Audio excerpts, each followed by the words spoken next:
5월 12일 마태복음 5장 9절 말씀을 통하여 7번째 화평하게 하는 자의 복에 대해서 말씀 선포하겠습니다. 우리는 두 세계를 살아갑니다. 하나님의 나라와 이 땅. 하나님의 나라는 이미 임했습니다. already. 그러나 완전히 임하지 않았습니다. not yet.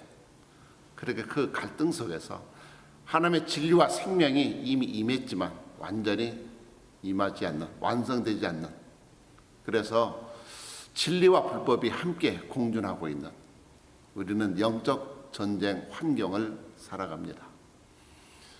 그러게 끊임없이 사탄 마귀는 우리에게 불화살 쏘면서 우리를 하고 시기하게 하고 분노케 하고 서로 갈라지게 하는.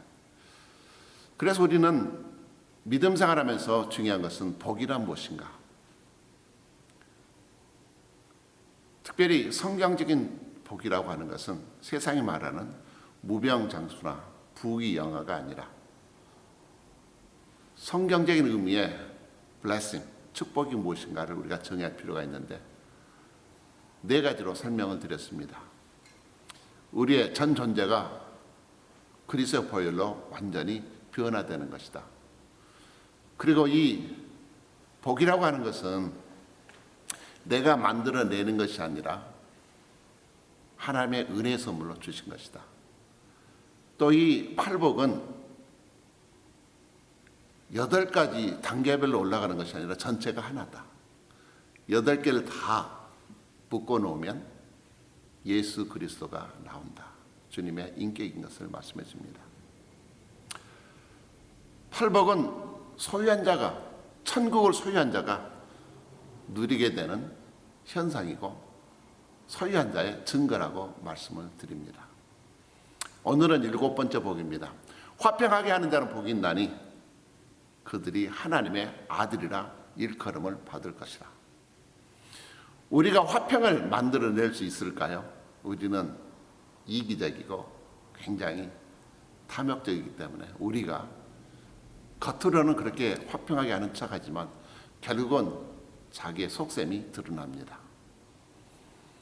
구원을 받아서도 완성되지 않았기 때문에 우리는 여전히 이 땅에 갈등과 불화의 그런 일들을 만들어내는 주인공들입니다. 원어로 화평이란 에이레네, 구약의 히브리 말로는 바로 샬롬입니다. 분쟁과 싸움이 없는 안정의 상태. 인류는 끊임없이 분쟁 속에 살아왔는데 그 원인은 바로 죄에 있습니다.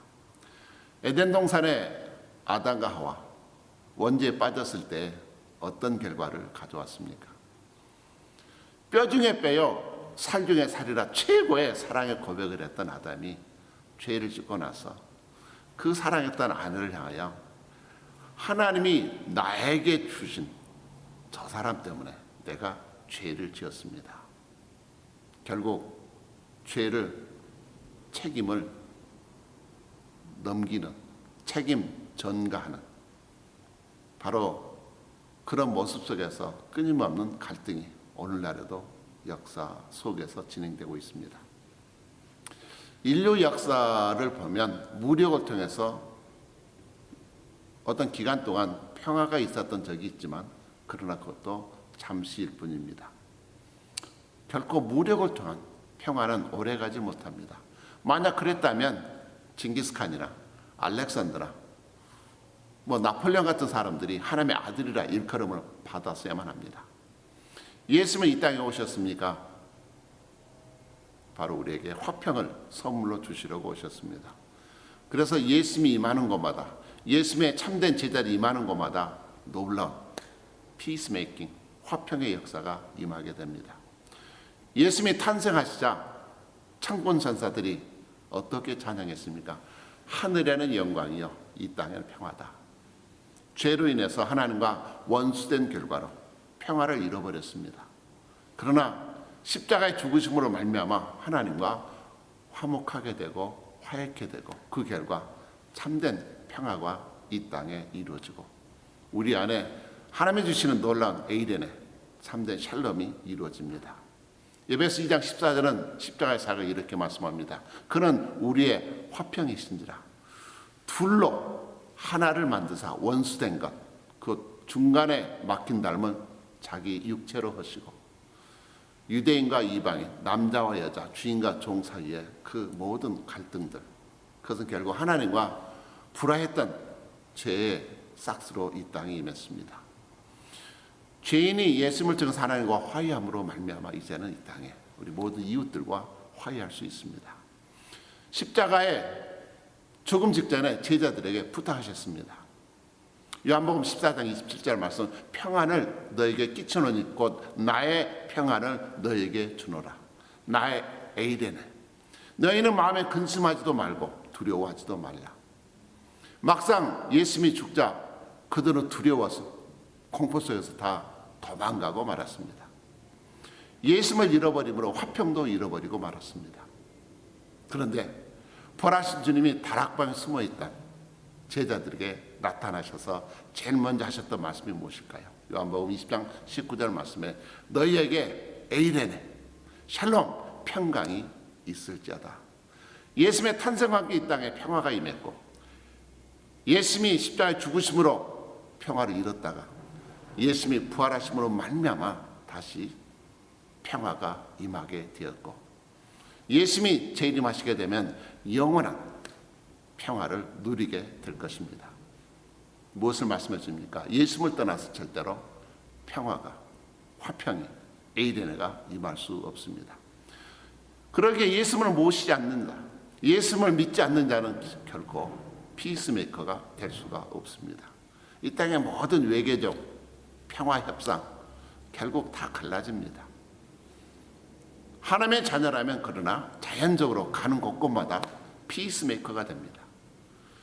어떤 분은 가는 곳곳마다 정말 죽었던 가정이 살아나게 되고, 가정과 가문을 구원하게 되고, 그 교회가 부흥하게 되고, 그 선교단체가 주의 사랑으로 하나가 되는 경우를 많이 봅니다. 그러나 어떤 분은 신도라는데 그분이 가는 곳마다 교회가 갈라지게 되고, 선교회가 다투게 되고, 가정이 깨어지는, 내 자신을 한번 돌아보면 좋겠습니다. 여전히 내 옛사람이 살아있다면 우리는 철저히 회개할 줄로 믿습니다. 어떻게 이 땅에 화평을 만들어 갈 수 있을까요? 주님의 제자라면 내 자신을 부인하고 내 십자가 가지고 주님을 따라갈 때만이 가능합니다. 어떻게 유대인이었던 사도 바울이 이방 땅에 하나님의 교회를 세우고 화평의 복음을 증거할 수 있었을까요?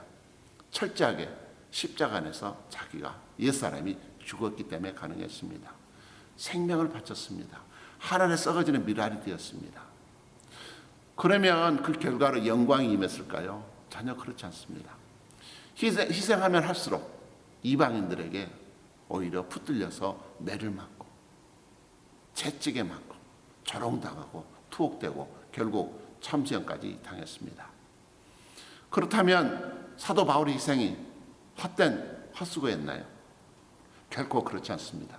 그의 희생으로 말미암아 이 땅에 하나님의 나라, 평화의 나라가 선포되었고 확장되었고, 그리고 주 313년에 로마 제국의 기독교가 공인되었습니다. 스데반의 죽음을 이루었지만 그러나 그의 죽음 뒤에 놀라운 사도 바울의 역사가 임하게 되어서 정말 그 생명의 복음이 오늘날 우리에게까지 임했습니다.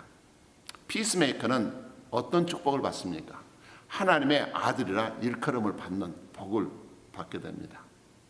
먼저는 하나님께서 인정하시고 세상 사람들이 여러분을 저분은 하나님의 자녀라고 인정하게 됩니다. 애굽의 국무총리 되었던 요셉, 7년 풍년 이후에 2년 흉년이 임했습니다. 형들이 애굽의 식량을 구하러 왔습니다. 요셉은 스파이라면서 형들을 가둡니다. 그리고 막내인 베냐민을 데리고 와야 너희들이 스파이 혐의를 벗을 것이라고. 자, 식량을 얻어 갔는데 또다시 양식이 떨어지고 어떻게 합니까? 다시 애굽으로 가야 되는데 문제는 베냐민을 데리고 가야 됩니다. 그러나 아버지 야곱은 베냐민을 너무 사랑했기 때문에 결코 내어줄 수가 없습니다. 유다가 간절히 아버지를 설득합니다. 만약 아니면 제가 대신 갇히겠습니다. 뭐 이렇게 하면서, 그래서 식량을 얻어가지고 집에 돌아가는 길인데 요셉이 베냐민이 메었던 식량 자루 속에다가 은잔을 넣어뒀다가 다시 스파이 혐의로 체포가 되었습니다. 큰일 났습니다. 베냐민이 잡힐 수밖에 없는 그런 위기 가운데 유다가 나서서 이렇게 얘기를 합니다. 베냐민을 데리고 돌아가지 않는다면 아버지가, 연로하신 아버지가 죽을 수밖에 없습니다. 그 죄값을 제가 대신 지겠다고 아버지께 약속했으니 차라리 저를 총으로 잡으시고 제발 동생 베냐민은 돌려주시기 바랍니다. 이 모습을 바라봤던 요셉은 어떤 생각이 들었을까요? 정말 자기들의 욕심 때문에 자기를 팔았던 이 형이 이렇게 변화된 모습, 20년 동안 형들에게 쌓였던 모든 원한과 미움이 사라지게 됩니다.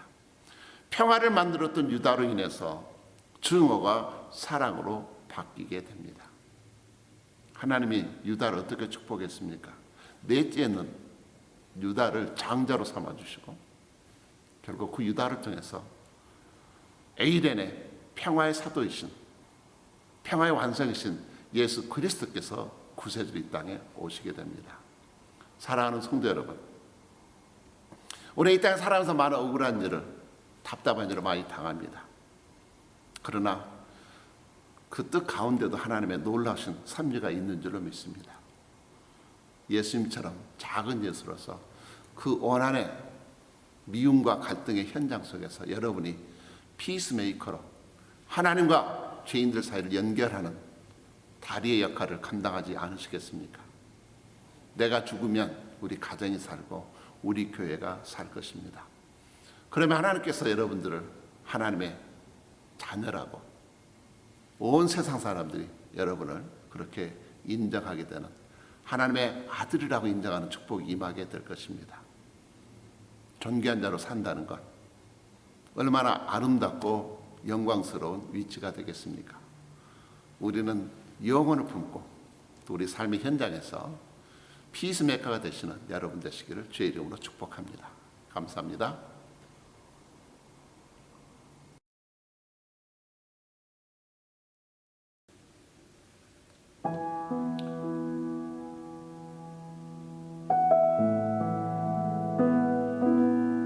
마음의 분이 있지는 않습니까?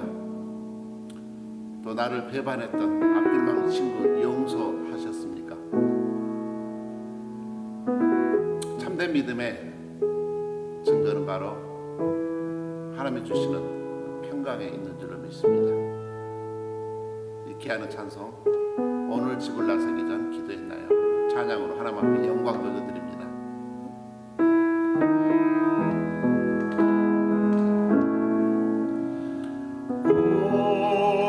기도했나요?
인생에 어두운 폭풍우가 와 있습니까? 폭풍우 뒤에 있는 하나님을 바라보시기 바랍니다. 기도하심으로 한 주간도 승리하시길 축복합니다. 감사합니다.